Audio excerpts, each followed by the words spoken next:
The said motion is hereby approved.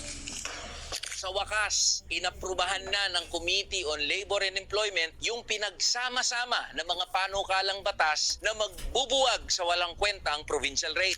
Napaka-historic, makasaysayan nito mga boss dahil after 36 years ng walang humpay na pag-iingay, pangangalampag at pagkilos ng mga manggagawa, ngayon lang sineryosong pag-usapan at ipasa yung mga panukalang batas patungkol sa pagbubuwag ng provincial rate. Ngayon pumasa na sa committee level yung pagbubuwag ng provincial rate, aakyat na ito sa ikalawang pagbasa kung saan magkakaroon ng period of sponsorship and debate at mga posibleng amendment doon sa ating panukalang batas. Pagkatapos nito ay pagbobotohan ng buong plenaryo yung ating panukalang batas sa pagbubuwag ng provincial rate. At pagkatapos ng second reading ay pagbobotohan na itong pagbubuwag ng provincial rate sa ikatlo at huling pagbasa dito sa House of Representatives. Ibig sabihin yan mga boss, mas lumalapit na sa katotohanan yung ating pangarap na mabuwag na yung walang kwentang provincial rate at maipantay na yung minimum wage sa Luzon, Visayas at Mindanao.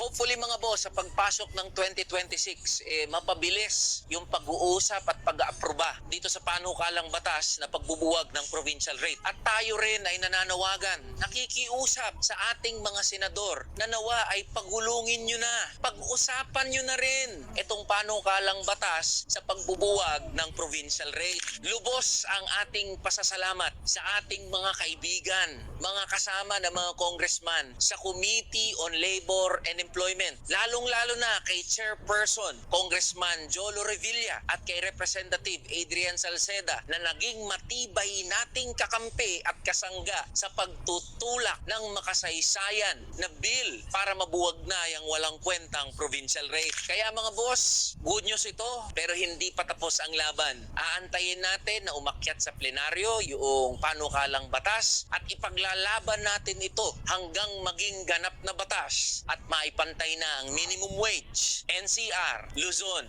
Visayas at Mindanao. Kaya mga boss, tuloy lang ang pag-iingay, tuloy lang ang pangangalampag at tuloy lang ang ating pagkilos hanggang mawala na itong provincial rate. Kaya laban lang tayo mga boss. No to provincial rate, yes to living wage.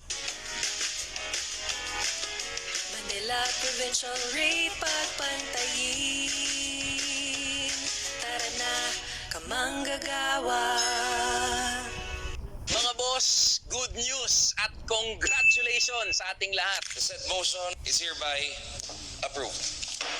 Sa wakas, inaprubahan na ng Committee on Labor and Employment yung pinagsama-sama ng mga panukalang batas na magbubuwag sa walang kwentang provincial rate. Napaka-historic, makasaysayan nito mga boss dahil after 36 years ng walang humpay na pag-iingay, pangangalampag at pagkilos ng mga manggagawa, ngayon lang sineryoso